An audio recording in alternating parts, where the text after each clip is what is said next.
Bem-vindos ao Pérolas a Porcos, um podcast sobre vinho, produzido e apresentado por mim, Vasco Cotovil.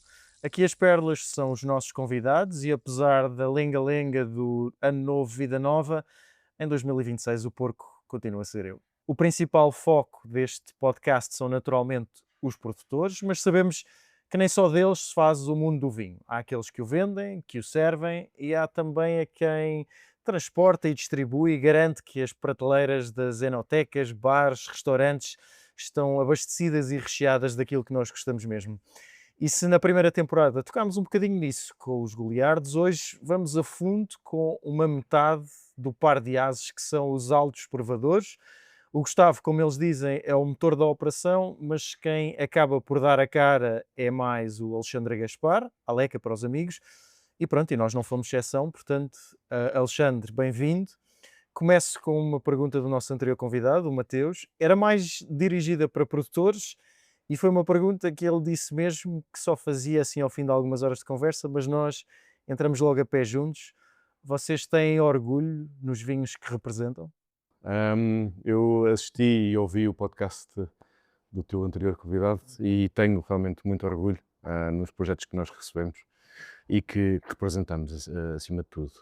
Tem sido escolhido por mim, os projetos têm sido escolhidos por mim e pelo Gustavo ao longo destes 3 anos, e tem sido uma verdadeira aventura.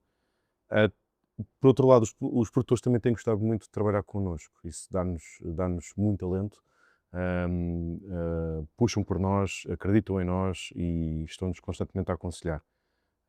Tem sido bastante desafiante, porque não era de todo o nosso negócio, como tu sabes. Nós estamos em constante fase de crescimento, em constante fase de aprendizagem, mas há uns tempos atrás, recordo-me perfeitamente da minha mulher e da mulher do Gustavo perguntar o que é que vocês são, e nem eu nem ele termos uma resposta, porque nós, na verdade, não sabíamos. Então, e hoje em dia já consegues definir isso? Ou Mas, seja, há aqui um fio condutor que liga, no fundo, todos estes produtores que vocês sim, representam? sim, sim, lá está, foi e tem sido um caminho, porque começámos, eu venho da parte da hotelaria, o Gustavo da parte da restauração, e começámos e decidimos fazer uns eventos especiais, porque ganhamos a paixão, o bichinho pelo vinho. Esses eventos começavam o conceito era a mesa redonda, da Round Table. Tínhamos 11 convidados, com um produtor sentado à mesa, um chefe convidado e nós fazíamos o serviço e a harmonização. O pairing para nós sempre foi uma grande parte daquilo que nós continuamos a fazer hoje em dia.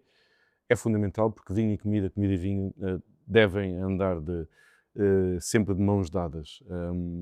O Diogo Goeta disse que, quando perguntaste um pairing, ele disse vinho e nada. Eu percebo, e de vez em quando sabe-nos bem, mas vinho e comida têm sempre o seu quê.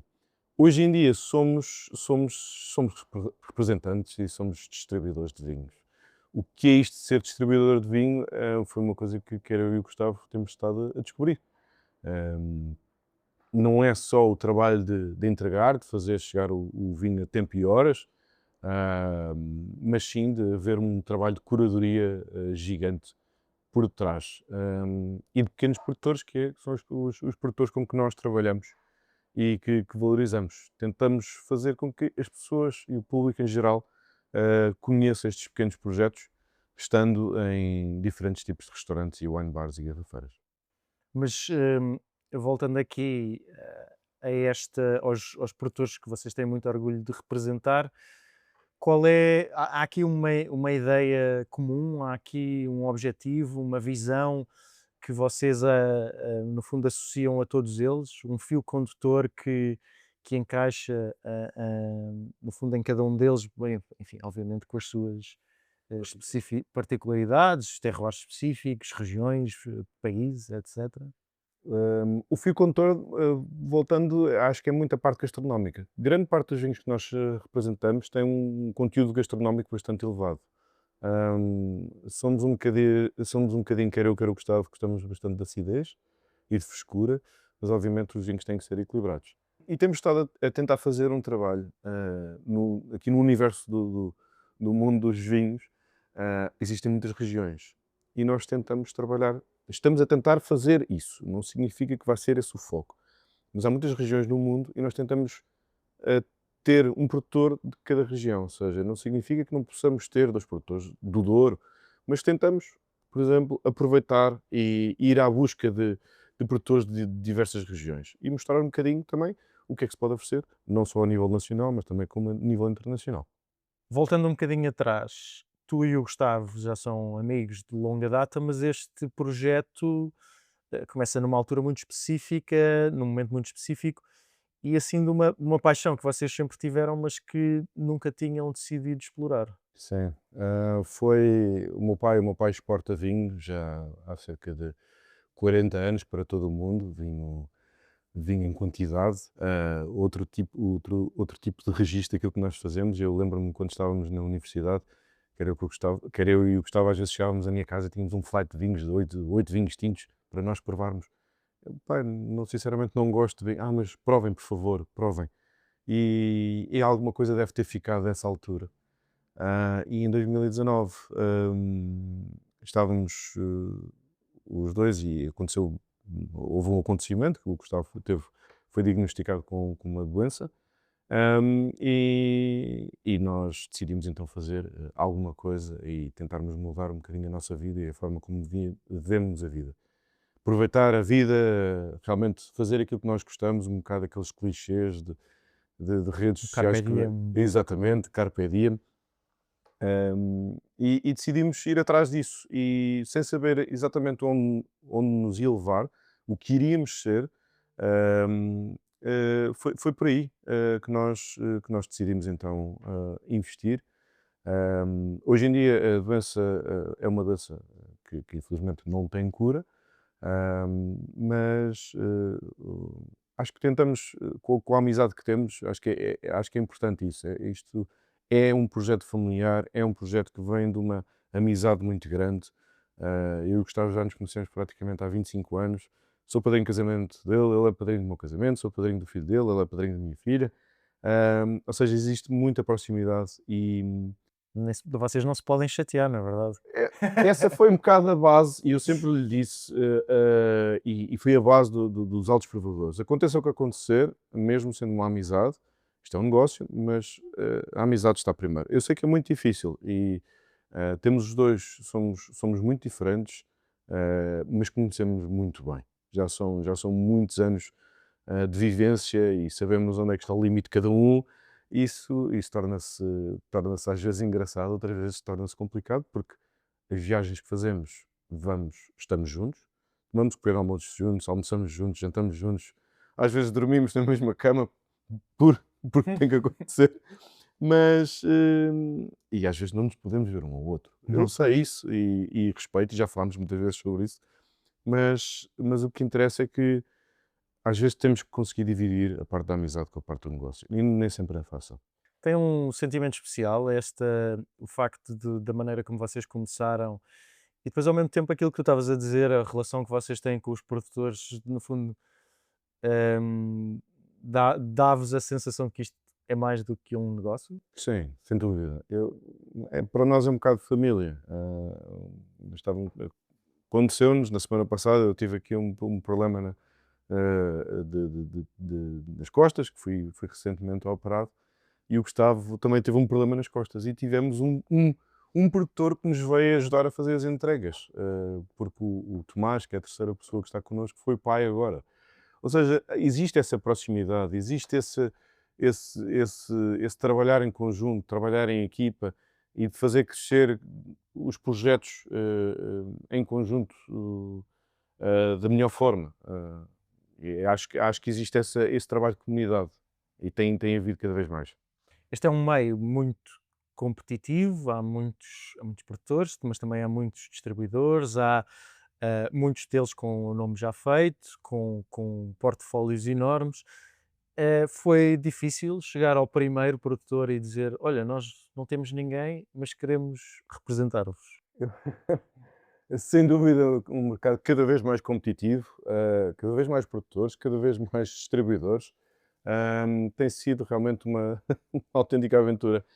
E foi engraçado porque nós, depois, quando a pandemia entrou, depois de termos feito os eventos, não havia mais possibilidade de estarmos com as pessoas e o Gustavo tinha acabado de entrar num novo trabalho e entrou a pandemia e acabou por ficar sem trabalho. E ele disse: Não, vamos agarrar o projeto, vamos fazer qualquer coisa nova. E criou a Garrafeira Online, sempre baseada na organização. Na altura, podias escolher um vinho e dava 3 pratos, ou então um prato e 3 vinhos. E um dos vinhos com que nós começamos a trabalhar na altura foi um projeto de Setúbal, um projeto bastante pequeno, chamado Deixa o Resto, uma aldeia perto de Melides, do António Rosado, e começámos a trabalhar esses vinhos no site. E até teve bastante aderência, começou a trabalhar bastante bem com o cliente final.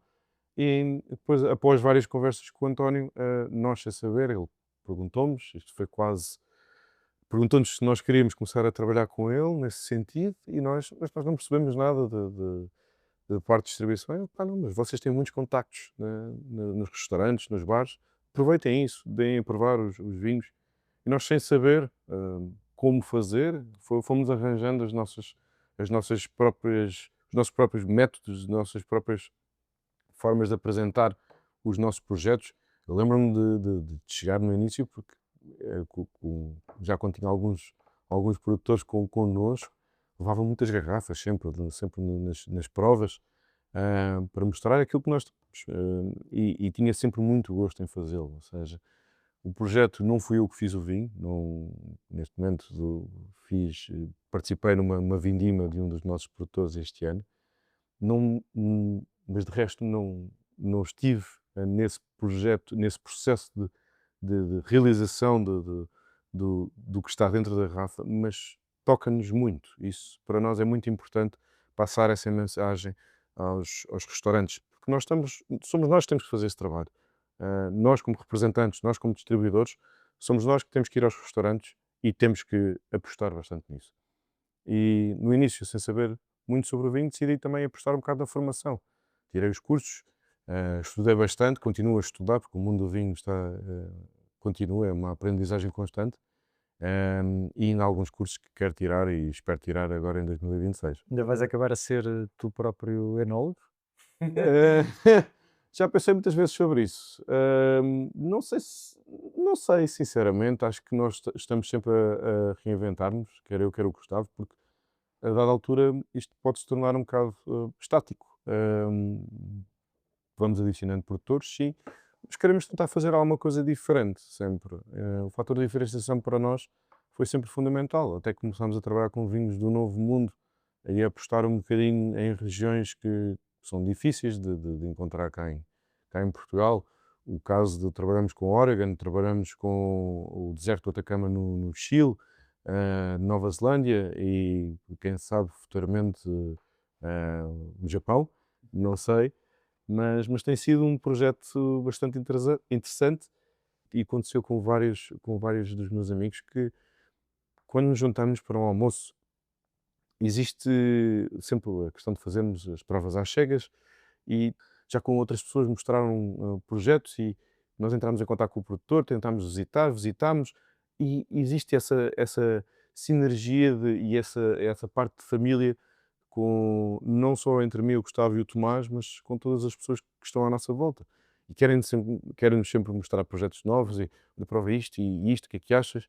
E tem sido sempre essa parte que é fundamental para nós. Estavas a falar do Novo Mundo, como é que sentes que isso tem encaixado, no mercado aqui em Portugal?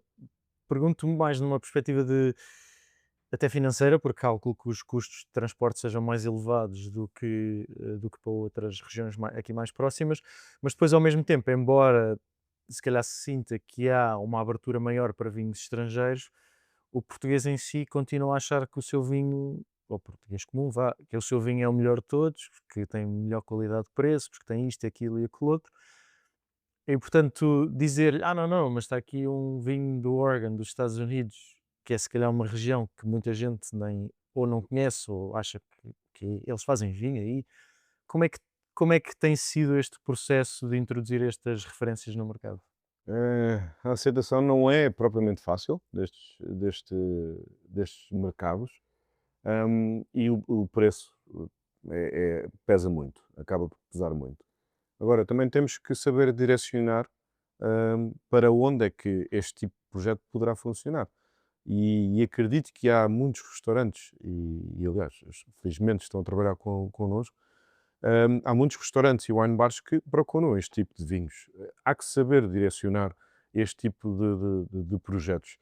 Agora, lá está, falaste de português comum, acho que depois o trabalho dos sommeliers que estão nesses restaurantes é fundamental para, de certa forma, mostrar estas novas regiões, o que é que se faz lá fora, para depois, talvez nós também nos conseguirmos saber vender melhor, porque acho que sempre foi um problema de Portugal. Felizmente tem estado a melhorar bastante. Temos produtores a fazer um trabalho excepcional nesse campo, de marketing, de se vender, de vender o nome do país, Portugal, e aquilo que se faz. E pronto, acho que é por aí. Ok, se calhar passamos à primeira prova, um vinho do vosso portfólio, e tu escolheste o repartido.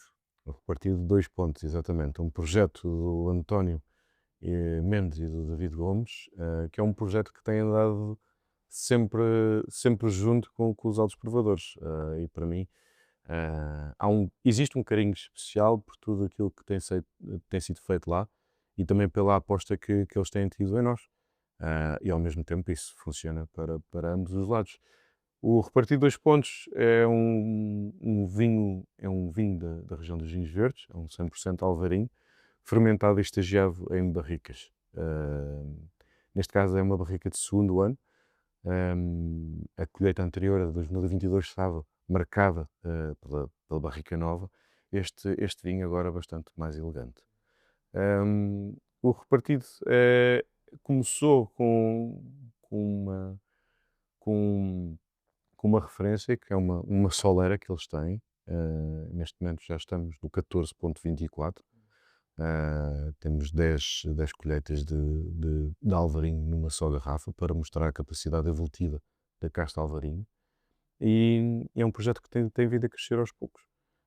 O António Mendes a tentar dosear-se entre a Quinta de Javali, o projeto familiar dele, e o Repartido. E também depois o David Gomes, que é gerente e sommelier do restaurante Antigo no Porto, a também tentar dosear-se nesses dois projetos. Não tem sido fácil para eles, mas tem sido desafiante, e este ano fiz a vindima com eles. Foi Ok, espetacular. então foi esse o projeto onde tu Foi, participaste. exatamente, foi uma vindima espetacular. Nós dizemos, foi uma vindima roots, porque foi mesmo tentar trabalhar com a adega muito pequena, e tentar trabalhar com aquilo que temos, e tentei ajudar da melhor forma possível. Não entendendo, ou seja, a parte de produção para mim é sempre um mistério. Estou sempre a tentar estudar mais, ver mais, e para mim foi uma autêntica aprendizagem estar lá com eles. Foi brutal mesmo. Então vamos É a isso? isso e falamos também um bocadinho. Estavas a falar há bocado do o perfil dos vinhos que vocês vão à procura, gastronómicos, boa acidez. Este projeto em particular, e nesta região em específico, tem tudo para ter esses ingredientes de que tu falavas. Uma região muito fria, se não a mais fria em Portugal, Sim. um clima muito atlântico. Eh, Como é que tu vês este vinho e como é que este vinho encaixa no vosso portfólio? Eh, Trabalhar com uma região com os vinhos verdes, e trabalhar com algum tipo de restaurantes um bocadinho mais clássicos, e apresentar este vinho é um grande desafio, não é? Ou seja, realmente um vinho da região dos vinhos verdes, é um 100% alvarinho, mas não é o alvarinho que as pessoas estão habituadas a consumir, ou grande parte. Tudo bem que se calhar nós trabalhamos com 5% fazemos parte dos 5%. Já para não falar em toda a questão do é branco, é tinto, não, é verde. Exato. Exatamente, exatamente. Mas tentar explicar um bocadinho isso a locais mais clássicos. Eu acho que este vinho se enquadra perfeitamente em restaurantes mais clássicos e noutros mais recentes, ou de outro tipo de restauração, uma restauração mais nova. Isto porque continua a ser a casta, continua a ter as características da casta, mas é um vinho realmente extremamente gastronómico, porque ele consegue ter uma complexidade e camadas juntamente com a frescura da casta Alvarinho, depois muito ligado está cada vez mais casado com a barrica boa que eles decidiram investir. E como é que tu, obviamente tu escolheste este projeto porque, como tu disseste, tem havido esta evolução, como é que tu sentes que eles, enquanto produtores de vinhos, têm crescido? Não só, enfim, obviamente a barrica, mas eh, eles já têm 4, 5 colheitas feitas? Exatamente, sim, exatamente. Eles têm crescido, há sempre novas ideias,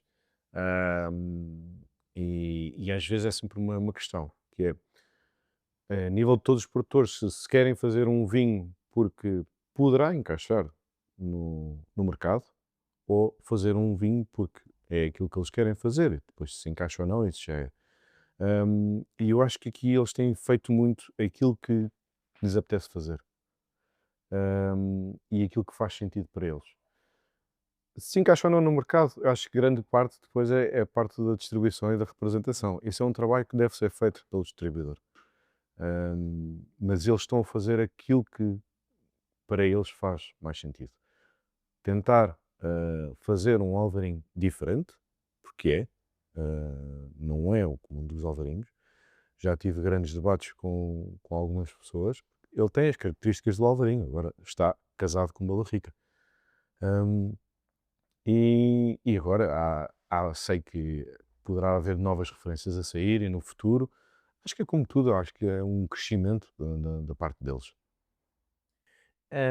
Uma das coisas que os vinhos desta região, e este em particular, demonstra muito isso, é esta frescura, ao mesmo tempo uma leveza, equilíbrio, que até há relativamente pouco tempo não era bem o que as pessoas, ou se calhar a generalidade do mercado estava à procura.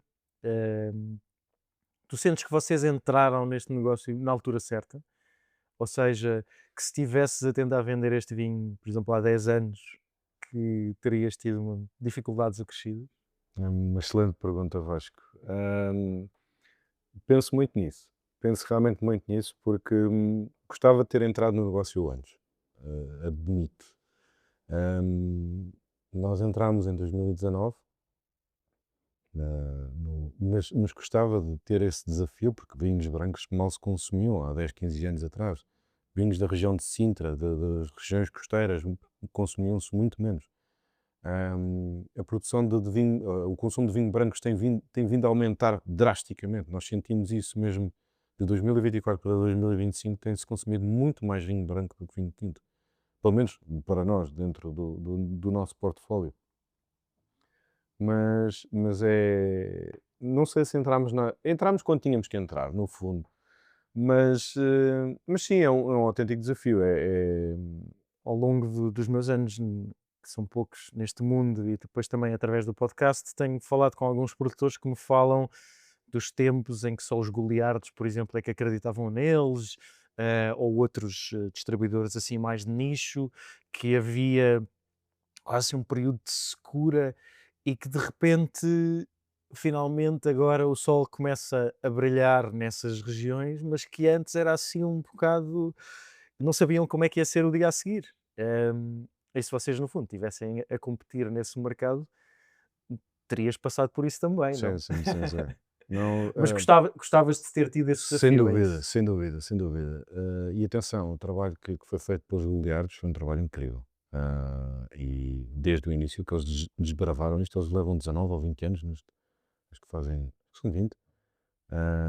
E é um trabalho incrível, ou seja, sem Goliardos não existiriam altos provadores, mas também sem uma série de distribuidores e sem uma série de pessoas não existiriam altos provadores. Mas sem dúvida o trabalho que eles fizeram relativamente aos vinhos de baixa intervenção e vinhos de europeus, que eles foram autênticos pioneiros. E para isso, os parabéns. Mas lá está, isto é todo um percurso. Eu recordo-me quando estava a trabalhar, quando estávamos com a Rafeira Online, de fazer uma prova com o Anthony, da Terroir, com o Joe, com muitas pessoas que são nossos concorrentes, mas houve sempre essa proximidade com esses distribuidores. E para nós é importante que haja. Eu Sentes que há apesar de tecnicamente serem vossos concorrentes, que há assim um respeito entre, agora estou a pôr aqui on the spot, que há assim um respeito e uma, quase como uma camaradagem entre... Eu quero acreditar que sim. Eu quero acreditar que sim. Uns mais, outros menos, é como tudo. Mas eu quero acreditar que sim. Eu acho que eu continuo a acreditar que há lugar para todos. O que é certo é que o mercado está cada vez mais competitivo. Muitos distribuidores novos desde que nós começamos, ou seja, e nós somos recentes. Mas acho que pode ser bom até certo ponto.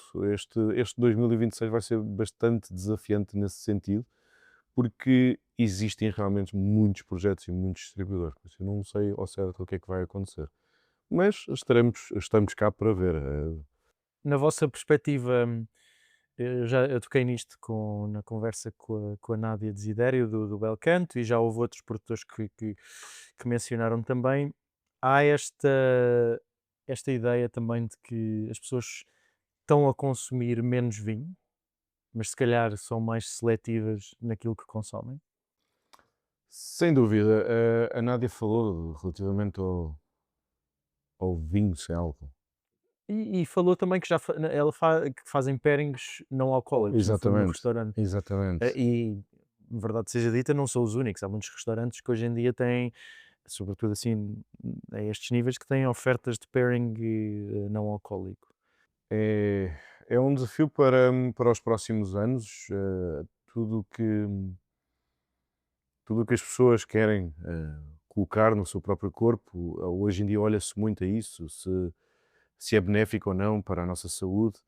Um, e eu acho que pode haver um decréscimo de vinho nesse sentido, porque tal como existem essas opções, várias pessoas que eu conheço que não bebem álcool e preferem fazer os pairings. Acho que deve haver essa opção. Acho que os restaurantes devem ter essa opção. Eu sou Team Wine, sempre. Há também um lado cultural nisto tudo, não é? Sim, Não é só o álcool pelo álcool, isto no fundo faz parte da nossa cultura também, da sim, nossa mas, história. mas em Portugal é muito visto como uma commodity. Percebo. E para nós eu acho que é mais que isso, ou seja, para mim, para o Gustavo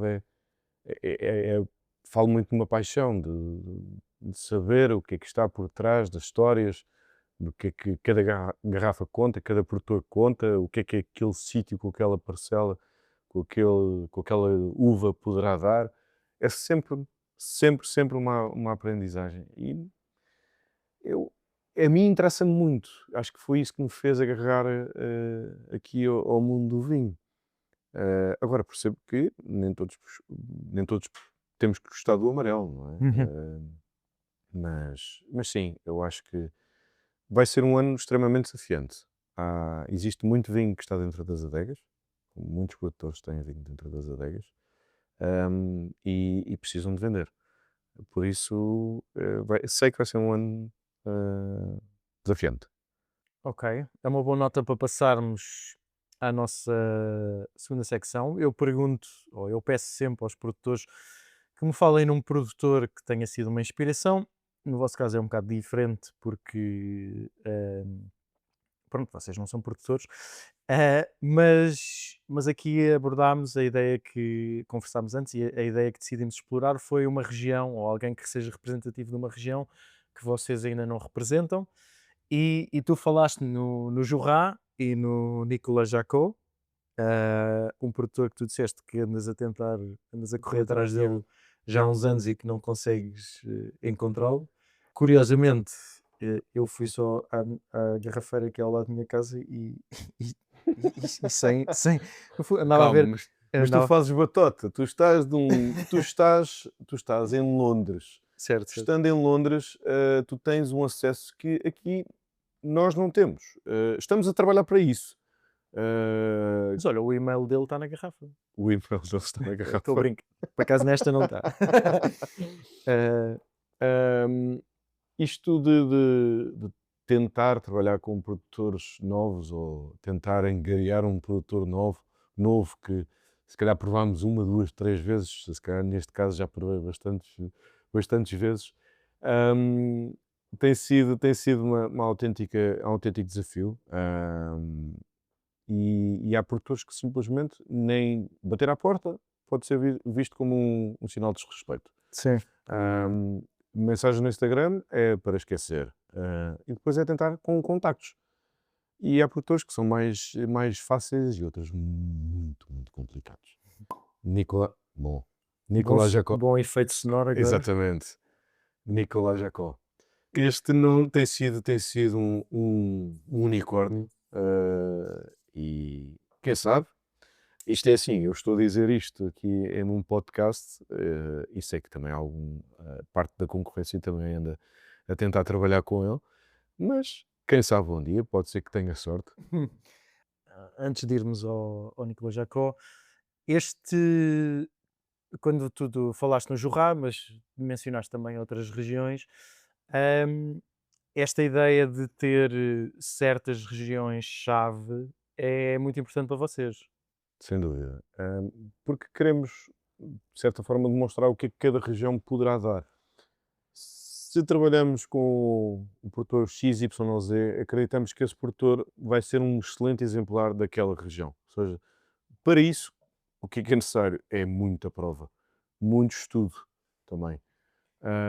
Para chegarmos ao que nós achamos, na nossa opinião, que seja um bom exemplar da região.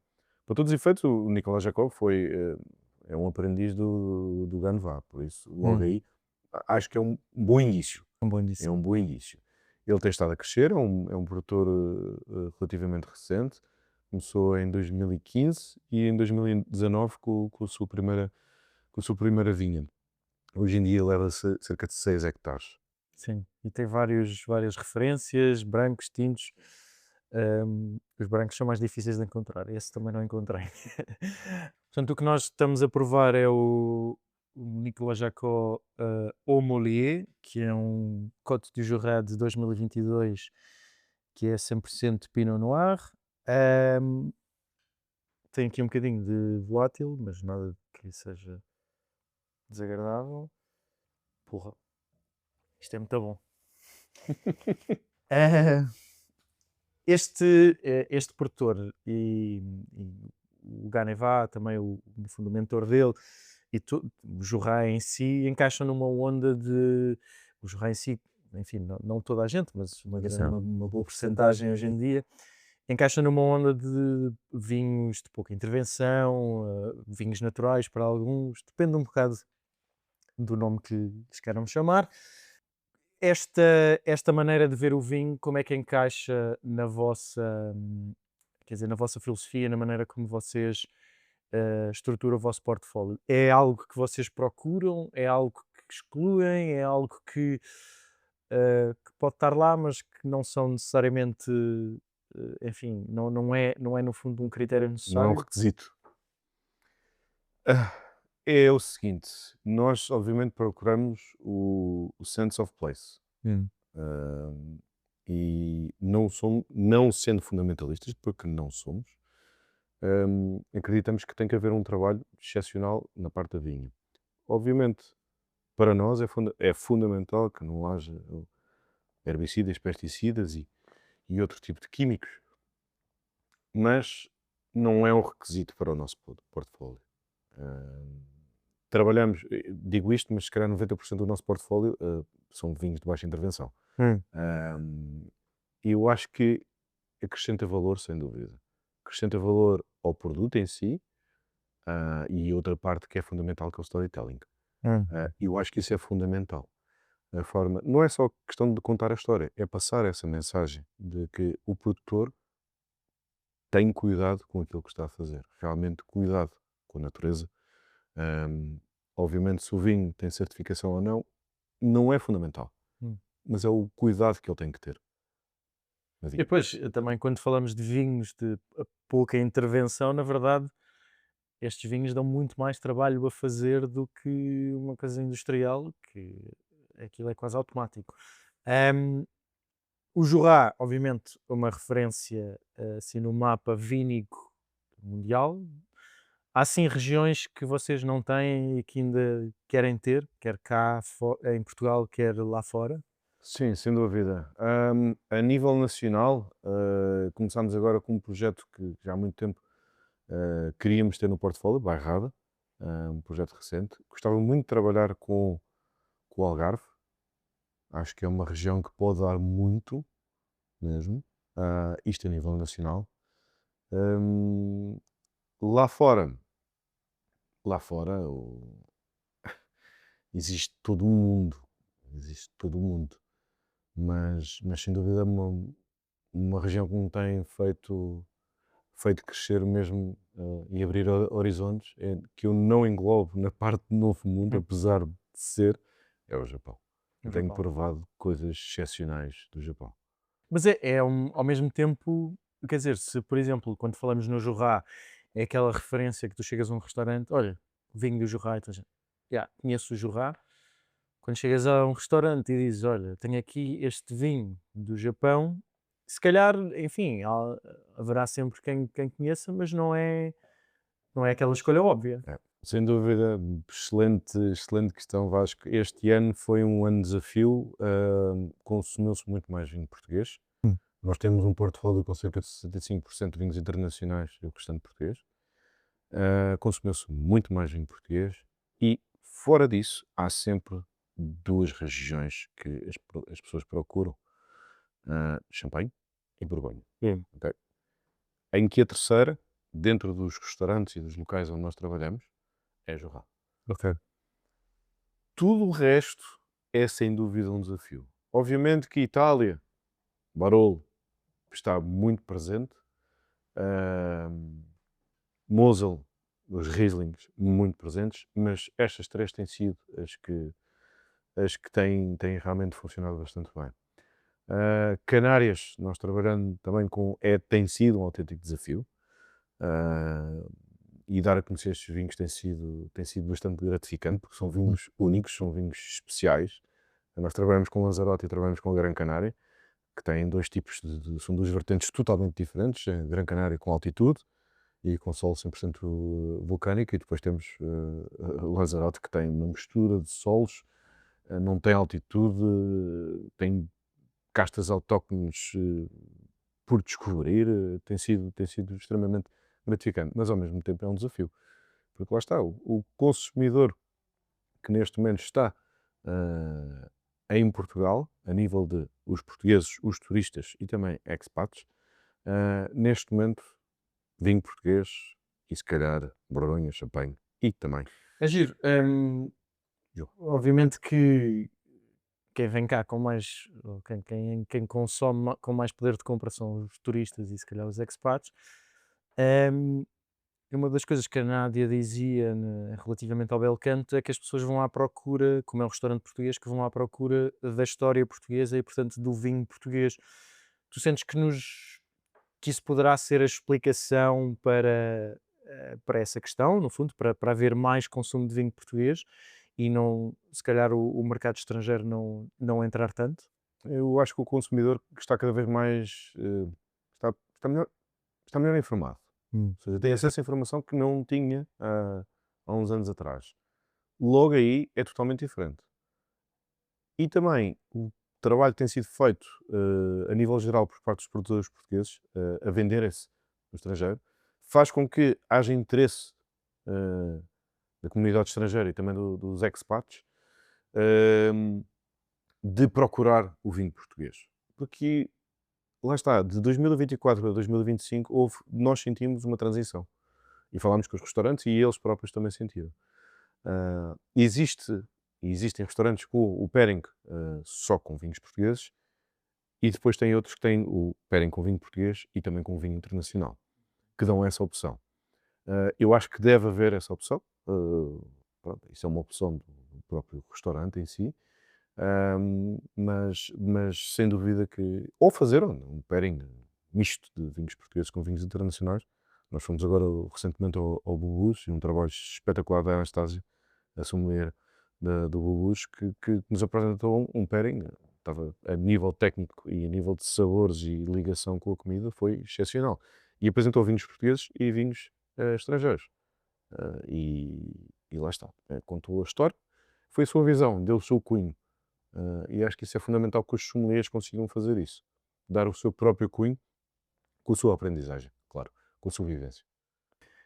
Pegando nesse ponto e se calhar pegando no Nicolas Jacot como inspiração e como assim uma bússola apontada para o futuro, como é que tu vês o crescimento ou a evolução dos altos provadores nos próximos anos?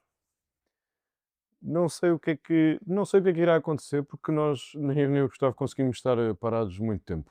Uh, Nós temos um excelente trabalho por parte do Gustavo a nível de gestão de back-office que tem sido feito para que eu, para todos os efeitos, consiga estar e ter mais tempo a visitar clientes e a visitar restaurantes.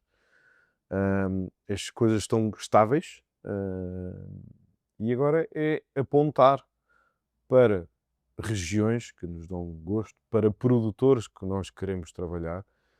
E uma coisa que nós gostaríamos sempre de voltar a fazer, que não temos feito com tanta assiduidade, que são os eventos. Foi onde nós começámos. Nós gostamos muito do contacto com o cliente final.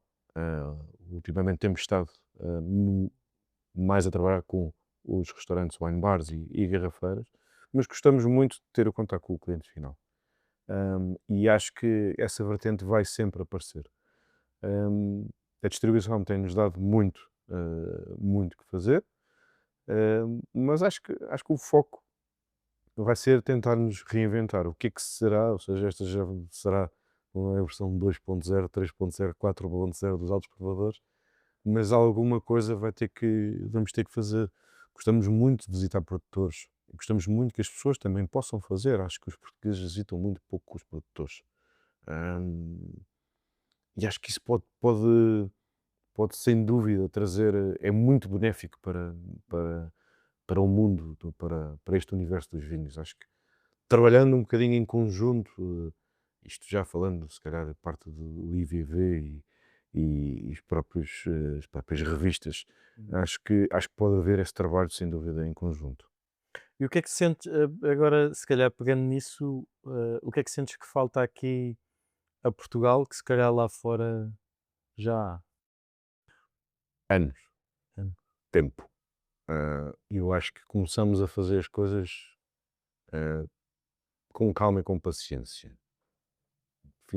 Estamos a pensar mais nas coisas.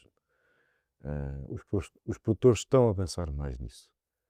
Porque antes acho que havia muita questão de, ok, há que fazer para vender, para escoar. Eu detesto a palavra escoar. Acho, acho que não é por aí. Acho que o vinho, obviamente, é um negócio. As pessoas têm famílias para alimentar, como nós temos, mas acho que tem que haver outra. Acho que é mais que isso. Lá está. Eu, se calhar, às vezes vivo numa espécie de ilusão e quero acreditar nestes sonhos, nestas epopeias, mas quero sempre acreditar que é mais que isso. Eu acho que poderá ser feito um trabalho em conjunto. Lá está. Acho que os CDRs, as comissões, muitas delas estão um pouco desatualizadas. Se calhar já estou a ir por um bocadinho fora de pé. Estás à vontade. É. Se quiseres eu dou-te mais corda, ajudo-te a fazer o nó. Mas acho que lá está. Acho que Espanha conseguiu fazer um trabalho excepcional em várias regiões. Ahm, e acho que Portugal já não é só o Douro, já não é só o vinho do Porto. E por isso dou realmente parabéns a quem tem colocado o vinho lá fora. E com um bom nome. Passamos agora então à nossa ronda de perguntas rápidas. Lá está, responder sem pensar. hum, Eu já pensei um pouco, Vasco. e tentar não te meter em trabalhos. A Nádia, nesta questão, por exemplo, estava assim mais, mais de pé atrás, porque não queria chatear nenhum produtor. Portanto, imagino que no teu caso seja parecido. Casta favorita? Chardonnay. Chardonnay. O senhor das bolhas. Casta que detestas ou dispensas? Ai, meu Deus, Vasco. Fernão Pires? Hum, É assim, eu É consigo complica- perceber. é complicado. É muito exuberante, tem que ser feita da maneira sim, certa. exatamente. Nós temos o projeto do Alverão, que o João Nunes trata o Fernão Pires como ninguém. Mas não provei nenhuma monocasta Fernão Pires que realmente me enchesse as medidas. Ok. Acho que nós o primeiro a dizer isto, por acaso. Uma casta subvalorizada, assim, que tu achas que as pessoas não lhe dão o devido valor. Que não dão o devido valor. E se calhar é por experiência própria, o Castelão. Castelão. O Castelão tem apanhado castelões incríveis e acho que é uma casta bastante versátil. O Castelão está aqui destacado nesta categoria, tal como há uma outra casta que está destacada nesta próxima categoria, que é uma casta sobrevalorizada. Lá está. Pronto, eu tenho dificuldade em não dizer, mas acho que vou ter que dizer Toriga Nacional. Ok. Uma coisa que as pessoas não sabem sobre ti, ou sobre vocês. Sobre nós, Assim, um talento escondido, um guilty pleasure. não faço ideia. Vá. Se calhar da minha parte eu vou dizer que sou apaixonado pela cultura japonesa no geral, quer a nível gastronómico, quer o próprio idioma, quer a parte também que vejo, se calhar envergonha um bocadinho, mas é uma coisa que poucas pessoas sabem, mas, a parte dos anime, que para Se mim... não envergonha ninguém. Quem é que não gosta de anime? Região favorita? Região favorita? Portugal ou... Pode ser uma portuguesa ou uma estrangeira, se quiser. Ok. Vou para Colares e vou para a Borgonha. Ok. Achei que ias dizer champanhe, por acaso. Pairing favorito? Uma massinha de lavagante com um branco antigo, Ok. com um saco, Ok. um saco branco. Muito específico. Melhor vinho que provaste recentemente? Da mãe Takahiko. Coisas que não gostas de ouvir quando estás a servir um dos vossos vinhos? Falta-lhe acidez. E coisas que gostas de ouvir quando estás a servir um dos vossos vinhos? Hum, Como muitas vezes fazemos provas cegas, gosto que as pessoas consigam identificar que aquele vinho é daquela casta, daquela região, daquele lugar.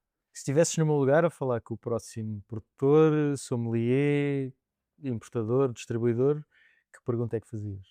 A questão que eu faria é como é que essa pessoa vai ver este ano de 2026, que eu acho que vai ser bastante desafiante Perfeito. para o mundo do vinho. Alexandre, Aleca, muito obrigado. Obrigado, por meu Vasco. receberes. Em nome do Gustavo também, obrigado.